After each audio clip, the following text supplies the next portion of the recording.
그러면 이것을 하나의 구원의 드라마라고 얘기했을 때 여러분들에게 한번 이런 것들을 보여드리겠습니다. 여러분, 드라마라고 하면 드라마에는 몇 가지 특징이 있어요. 이렇게 하면 1시간에 못 끝나는데 괜찮나요? 그냥 1시간만 하고 맛배기죠, 이번에는. 예, 다 못할 것 같기도 한데 드라마에는 3가지 특징이 있어야. 요새 제일 많이 보는 드라마가 뭡니까? 요새 막 인기가 올라가는데 뭐 김희애가 나오는 부부의 세계. 저는 아직 못 봤는데요. 그거 보려고 했더니 돈 내라 그래서 제가 안 봤는데 요새 그게 막 10몇 %까지 올라가고 몇 가지 이렇게 뭐 봤는데 이 어떤 특징이 있느냐면 여러분, 모든 드라마에는 이 특징이 있는데 성경이 왜 드라마냐? 인간이 만드는 어떤 드라마보다 드라마틱한 그런 드라마의 요소가 들어가져 있습니다.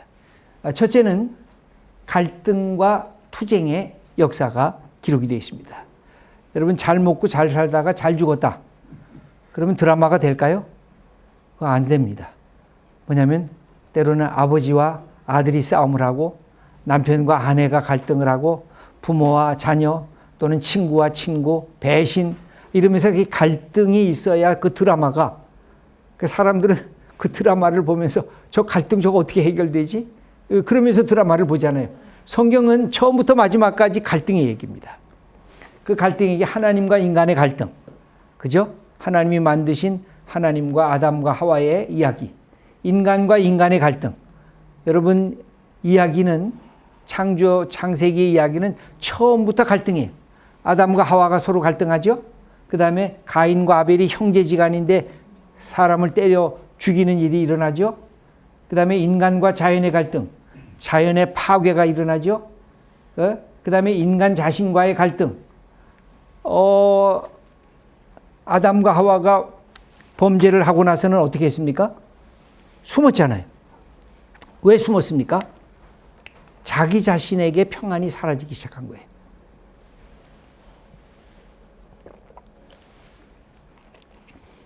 평안이 사라지기 시작하니까 도망가는 거예요.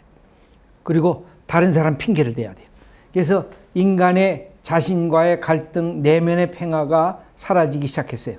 그러면서 갈등과 투쟁의 역사가 창세기에서 계시록까지 있는데 제가 여기다 안 썼는데 기독교에서 이야기하는 최고의 갈등의 정점이 뭘까요?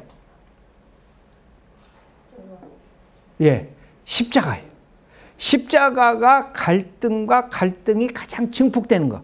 하나님의 아들이 이 땅에 만드신 피조물 인간에 의해서 하나님이 적대를 받는 그 사건 십자가가, 기독교는 그래서 갈등을, 이게 단순한 평화를 얘기하는 종교가 아닙니다.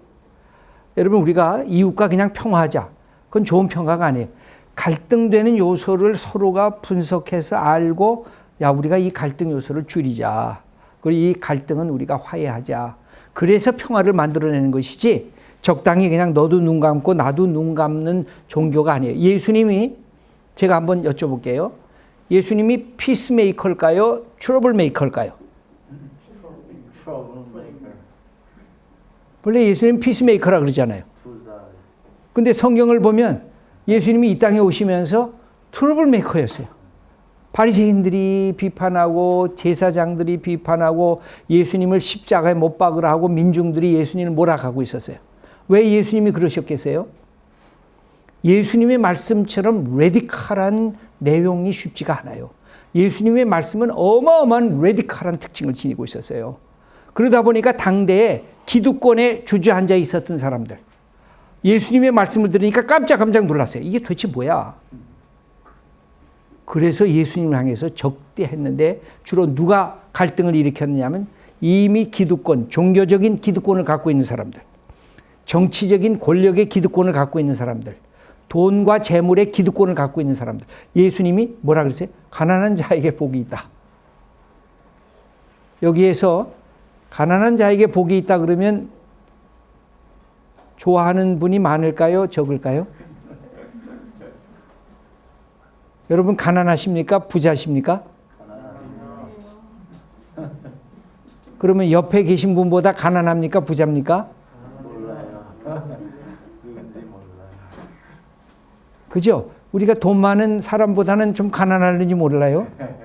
그죠? 여기 지금 사장님이 더 부자인가요?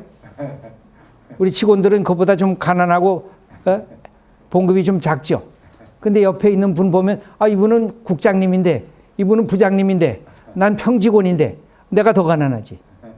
이 부자와 가난하다는 게 상대적 비교지만 예수님은 가난한 자가 복이 있다 그랬을 때 부자들은 이게 뭐야? 예수님이 부자에게 화가 있을지어다 이렇게 했거든요. 이건 요새도 그렇게 강단에서 설교하면요 금방 쫓겨납니다. 예수님의 말씀은 굉장히 레디컬해요. 그래서 이 갈등의 정점에 이르는 것이 십자가 사건이에요.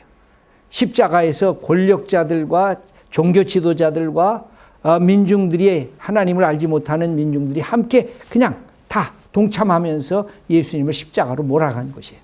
그만큼 기독교는 갈등의 양상을 만들어내는 종교였다는 것, 이것이 어마어마한 드라마틱한 우리에게 구원의 드라마를 표현해 주고 있습니다. 그 다음에 두 번째를 보면 어떤 드라마가 재미있습니까? 도망자와 추적자가 있어야 드라마가 재미가 있습니다. 여러분 레미제라블 짱발짱 아시죠? 거기에 그 자비에르라고 하는 형사가 만약 없다 그러면 이 드라마 이 소설은 무척 재미가 없을 거예요. 그냥 착한 이 짱발짱에 대한 얘기만으로 끝나니까. 근데 끊임없이 짱발짱을 추적하는 사람이 있어요. 이게 항상 도망자와 추적자가 있어야 그 드라마가 드라마틱해집니다. 이 부분은 모든 드라마의 양상이 그런데 시편 139편 7절을 보면 여기 도망자는 누굴까요?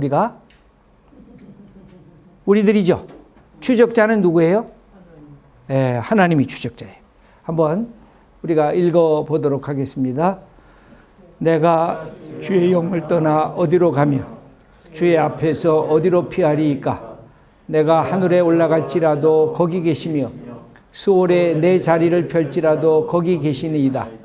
내가 새벽 날개를 치며 바다 끝에 가서 거주할지라도 거기서도 주의 손이 나를 인도하시며 주의 오른손이 나를 붙드시리이다. 하나님, 거기까지입니다. 그러니까 어떻게 돼요? 하나님이 끊임없이 우리를 추적하시는 것을 경험하는 거예요. 여러분은 어떻게 예수 믿게 됐어요? 그런 생각 안 드세요?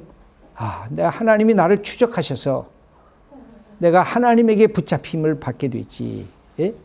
그런 우리 요 다음을 제가 한번 보겠습니다. 존 스토트라고 하는 영국인 목사님이 계세요. 글도 여러 번 많이 썼는데 나는 왜 그리스도인이 되었는가 해서 이런 말을 하고 있습니다. 한번 제가 읽을 테니까 한번 들어보세요. 제가 그리스도인이 된 이유는 궁극적으로 제 부모나 스승의 영향도 아니고 그리스도에 대한 저 자신의 결단 때문인 것도 아니며 바로 천국의 사냥꾼 때문입니다. 즉 제가 원하는 길로 가고자 도망갈 때조차 끈질기게 저를 쫓아오신 예수 그리스도 그분 때문인 것입니다.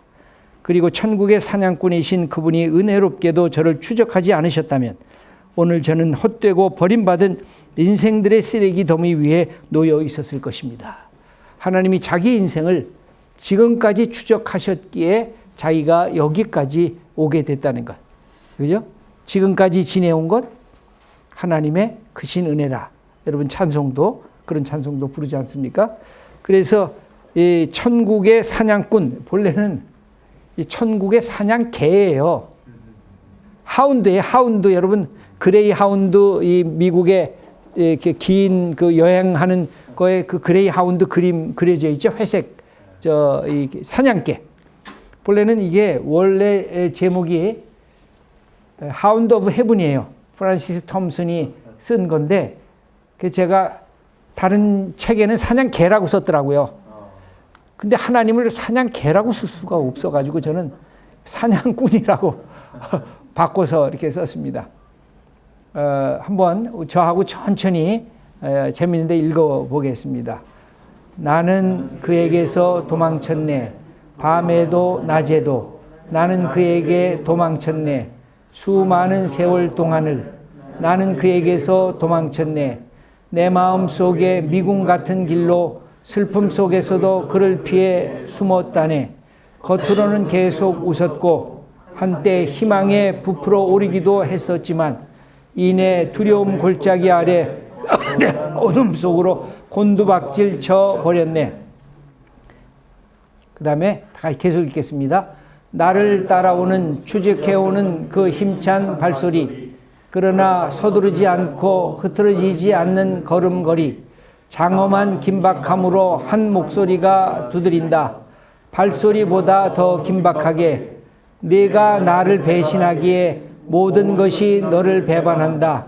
가요라 너는 알지 못하는도다. 나 아니면 오직 나 아니면 비천한 너를 누가 사랑해 주겠느냐. 내가 내게서 너의 모든 것을 가져감은 너를 해롭게 하려는 것이 아니라 다만 내가 그 모든 것을 내 품에서 찾게 하려 함이었다. 내가 어린아이 같은 생각으로 잃어버렸다 여긴 모든 것을 나는 내 집에 쌓아두었노라. 일어나라, 내 손을 꼭 잡고 가자. 내 곁에서 그 발자국 소리, 아 어리석고 눈멀고 연약한 자요, 내가 바로 네가 찾는 자이니라. 그래서 내가 도망가려고 여기저기 우리 시편 139편처럼 저기 바닷가로 가도 저기 산속으로 들어가도 하나님이 나를 추적하셨다는 것입니다.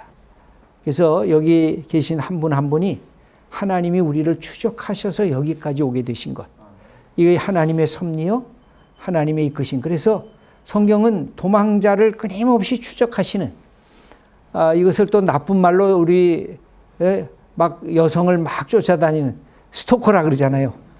스토커는 그거는 못된 말이죠. 근데 하나님의 추적은 우리의 인격과 우리의 자유의지를 존중하면서 우리를 다가오십니다. 근데 세상의 스토커들은 어때요?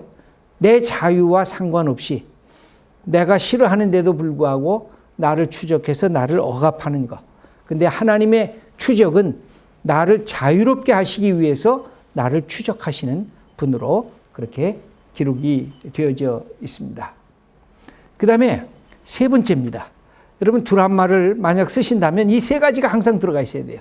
갈등과 투쟁의 요소, 그 다음에 도망자와 추적자의 요소. 세 번째는 뭘까요?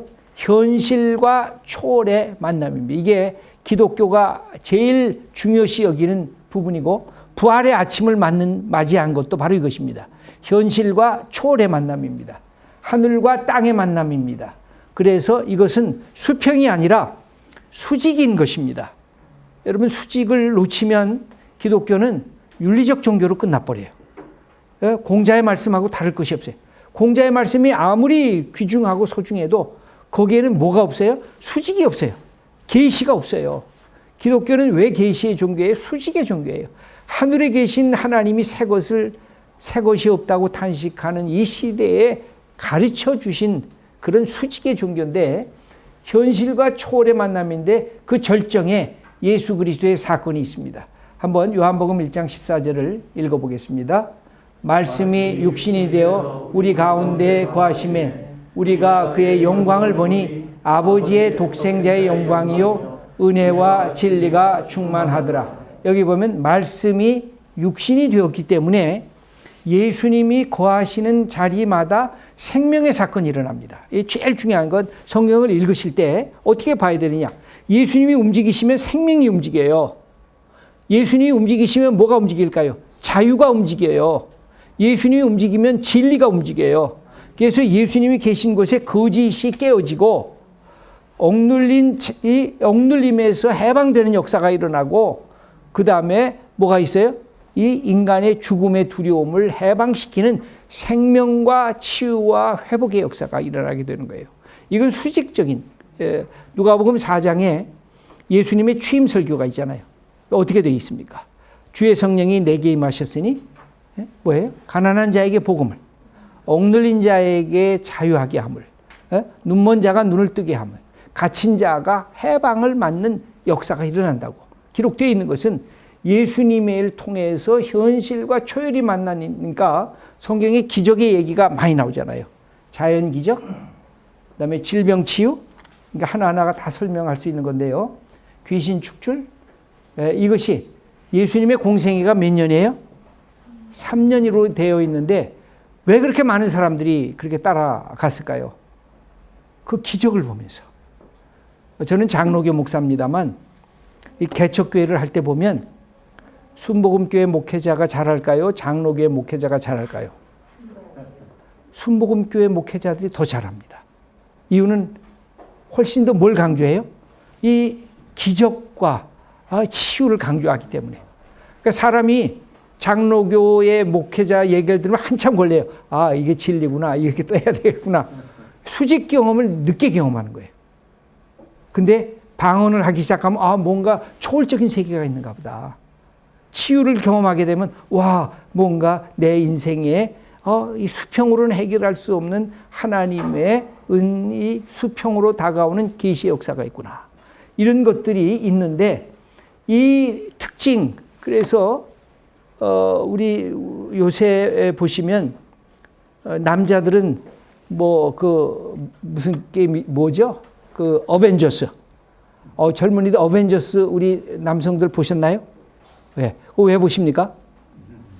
이렇게 탁 하면 여기서 뭐가 나와요? 그냥 불이 샥 하고 뿜어 나와요. 이렇게 딱 해서 하면 뭐가 돼요? 하늘로 샥 날아요. 다른 인간이 갖지 못하는 수평성을 깨뜨리는 초월의 이야기니까 사람들이 막 관심을 갖는 거거든요. 근데 성경에는 이미 이 초월의 얘기로 가득 차 있습니다. 왜? 하나님은 하늘에 계신 분이 이 땅에 오셨기 때문에. 이것이 성경에 보여주고 있는 하나의 그런 모습이라고 할 수가 있습니다. 그래서 예수님이 3년 사역을 하셨는데 제일 처음에 엄청난 사람이 모여들지 않았습니까? 그것은 예수님이 치유를 많이 하시고 기적을 베푸시고 하나님의 능력을 베푸시는 수직적인 계시 사건들을 많이 만드셨기 때문에 그것이 예수님의 궁극적 목표는 아니었지만 사람들이 모여들 수가 있었습니다. 그러면서 예수님의 이 공생의 사역이 지속이 됩니다.